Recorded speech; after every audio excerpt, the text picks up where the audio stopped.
Welcome to the Deep Dive.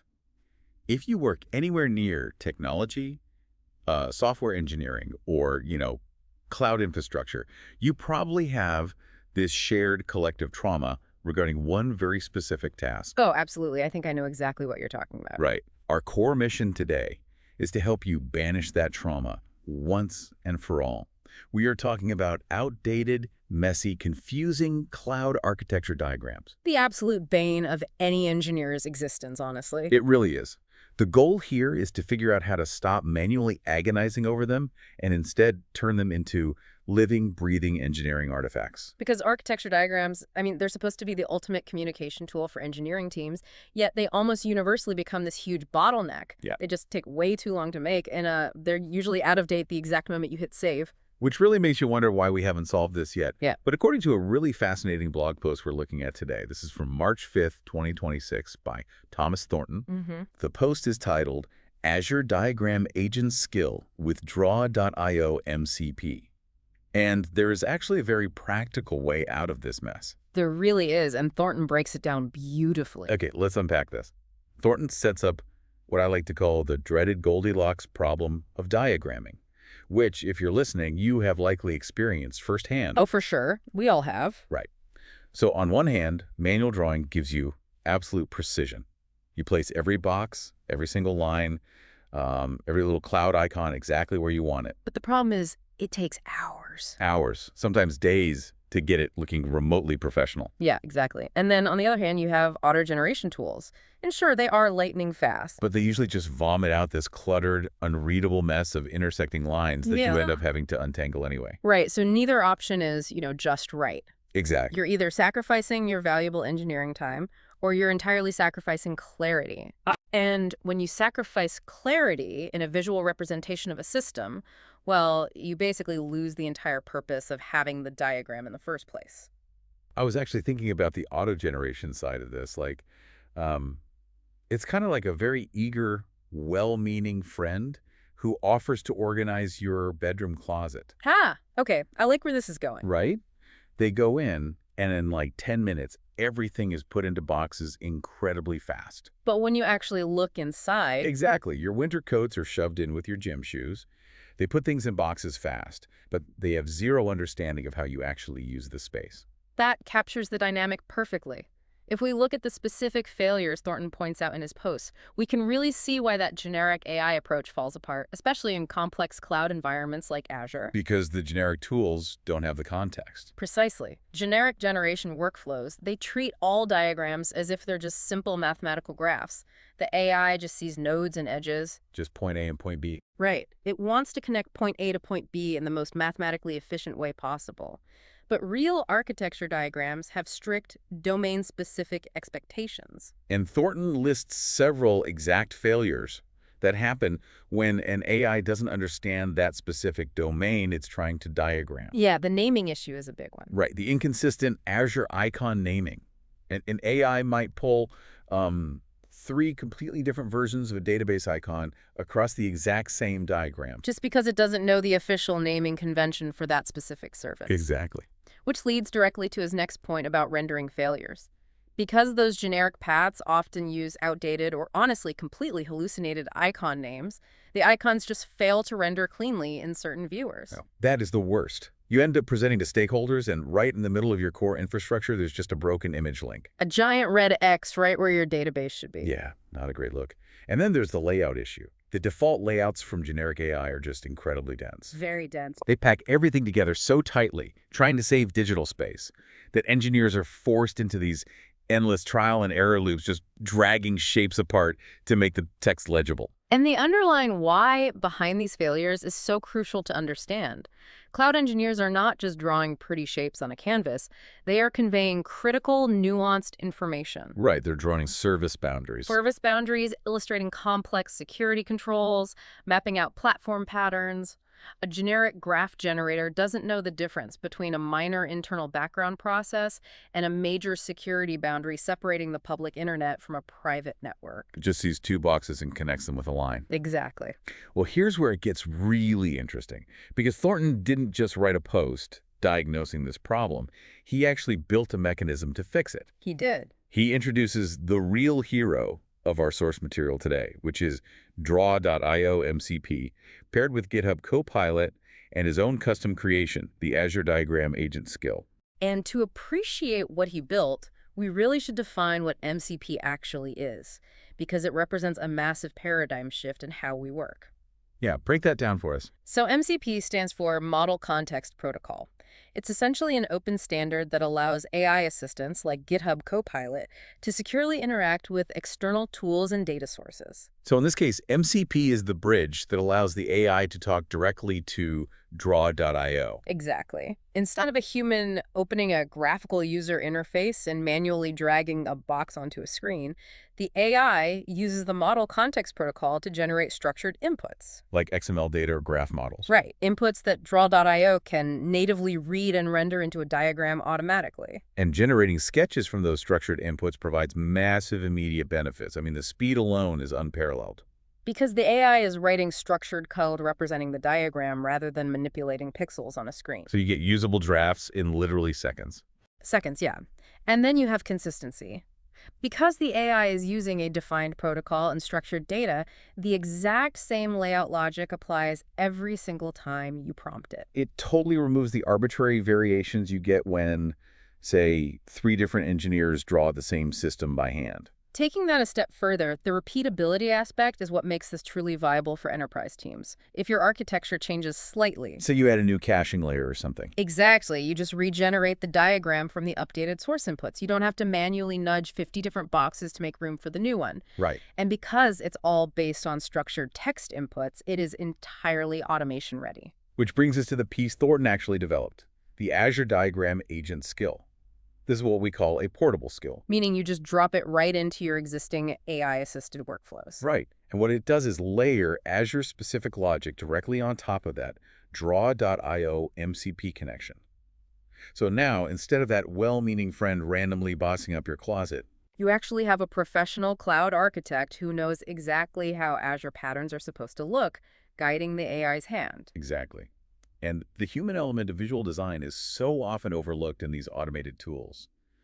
But Thornton tackled that messy, crammed-together problem by building what he calls anti-clutter defaults into the skill. Which is brilliant because those defaults mimic how human beings actually read diagrams. Right. We don't parse a visual document like a computer processing a web of data. We read it like a story. We do.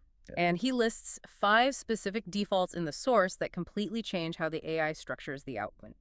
He started by restricting the diagram to a maximum of 3 to 4 lanes or zones. Which naturally prevents that infinite sprawling web effect. Exactly. By forcing the architecture into defined zones, you automatically create a sense of hierarchy and structure. And he paired that with enforcing a strict left-to-right primary flow. That left-to-right enforcement is huge. That is naturally how most of us track a process or a data lifecycle anyway. But my absolute favorite default, though, is how he handled text. He programmed the skill to use stage numbering instead of placing excessive, messy text labels directly on the connecting arrows. That is a game changer. Replacing dense text strings on arrows with simple numbers that reference a legend off to the side saves an immense amount of visual space. It stops the lines from overlapping with the text, which is one of the main causes of visual clutter in auto-generated graphs. He also tackled the icon duplication issue. The skill enforces a rule of only 1 icon per major service boundary. Right, so if you have a large virtual network, you don't need the network logo repeated on every single subnet. It's redundant. And finally, the skill prioritizes minimal crossing lines. It actively calculates the layout to keep the web from tangling. What's fascinating here is how he paired those anti-clutter layout rules with a robust solution for the icons themselves. He built in a feature called reliable Azure icon handling.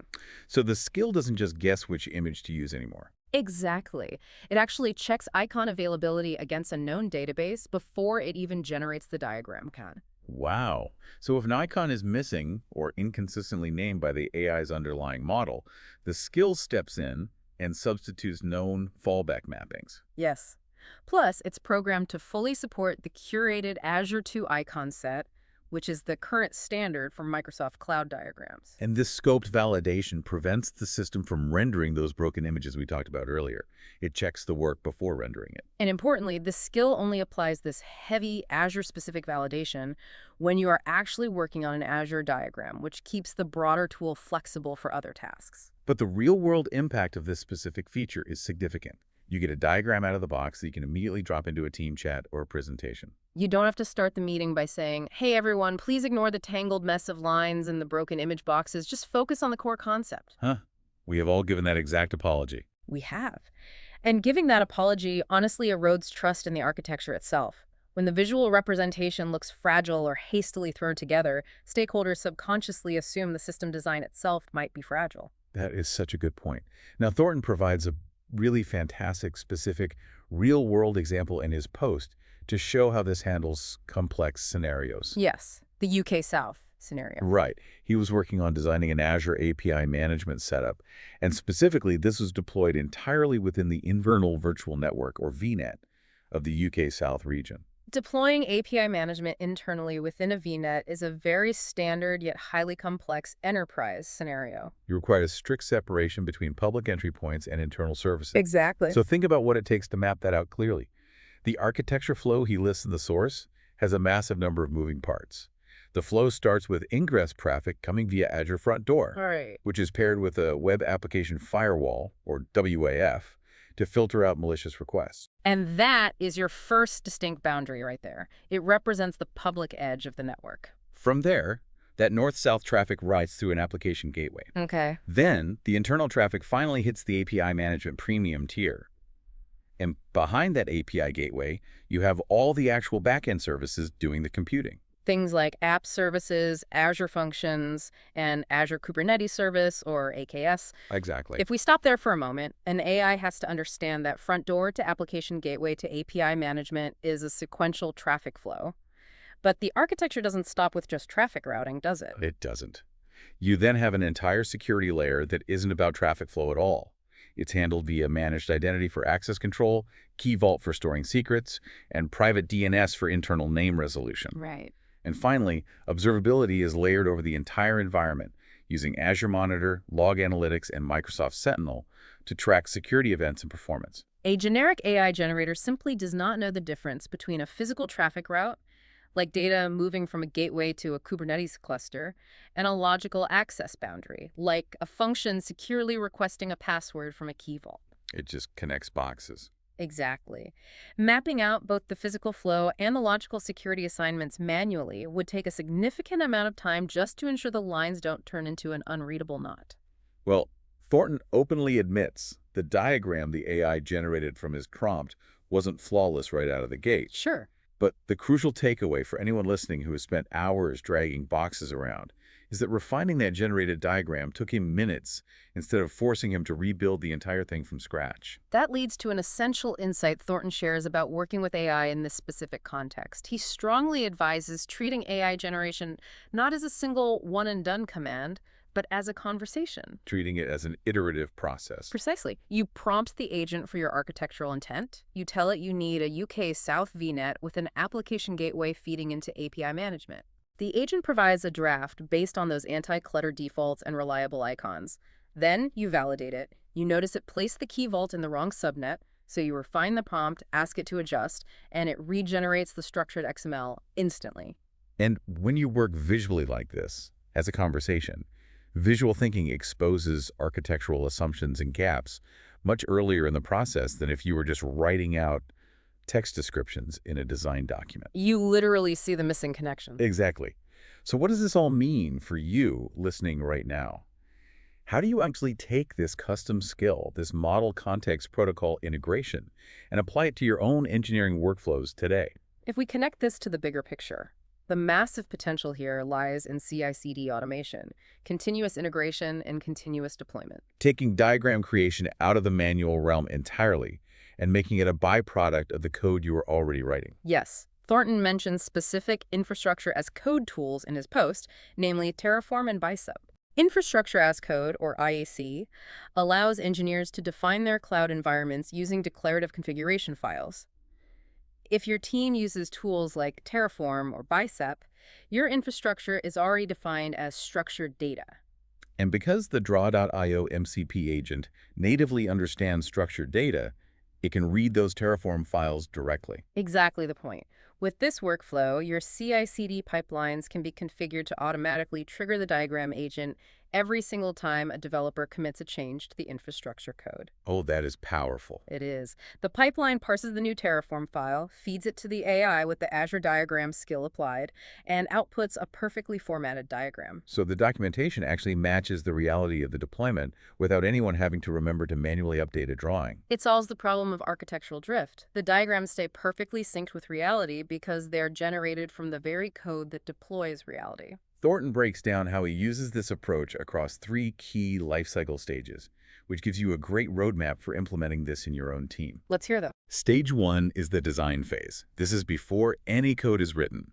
You use the conversational prompt method to get quick visual sketches from raw concepts to get the team aligned on what you are about to build. Perfect. Then you move into stage 2, which is the PR, or pull request, and implementation reviews. During a PR review, engineers are usually staring at hundreds of lines of Terraform code trying to visualize what is changing. Which is incredibly difficult. Right. But by having the AI automatically generate a diagram of the proposed changes, the reviewer can visually ensure that what the engineer intends to deploy actually matches the architecture the team agreed upon in stage 1. It bridges the gap between the declarative code and the human understanding of the system's impact. Yes. And finally, stage 3 is operational documentation. This is the process of embedding those continuously updated, accurate visuals directly into your runbooks, incident response guides, and team wikis. By embedding the generation process at all 3 of those stages, you ensure the diagram is a living artifact. It is never just a static picture exported as a PNG and forgotten in a shared drive somewhere. It becomes a core part of the engineering lifecycle, as reliable as the code base itself. The ultimate lesson from Thornton's deep dive into the Azure Diagram Agent Skill is that we need to start treating diagrams as first-class outputs right alongside our application code and our written documentation. Absolutely. By using AI agents and tools like Draw.io MCP, we finally remove the friction between what we intend our system to be and how we visually represent it. No more hours of manual redraws. No more diagrams gathering dust the second they are exported. This raises an important question about the future of our industry. As Thornton points out, this workflow fundamentally changes the economics of diagram creation. How so? When the creation and updating of diagrams becomes quick, reliable, and repeatable through automation, the barrier to entry is eliminated. Teams will actually keep them updated because it no longer requires a dedicated afternoon of tedious work. It just becomes part of the everyday engineering practice, running silently in the background of your CI/CD pipeline. Right. But I want to leave you with a final thought to mull over, building on what Thornton has shown us today. Let's hear it. If AI agents and CI/CD pipelines eventually become so seamlessly advanced that they auto-generate all of our visual architecture perfectly from our infrastructure code, will the act of manually sketching out a system to discover its flaws become a lost art? Wow. And if we stop drawing our systems by hand entirely, will it fundamentally change how engineers conceptualize and truly understand complex architecture in their own minds? That is a deep one to chew on. Is the struggle of wrestling with the diagram part of how we actually learn the system? We will leave you to ponder that one on your own. Thank you so much for joining us on this deep dive. Keep questioning, keep exploring, and most importantly, keep learning.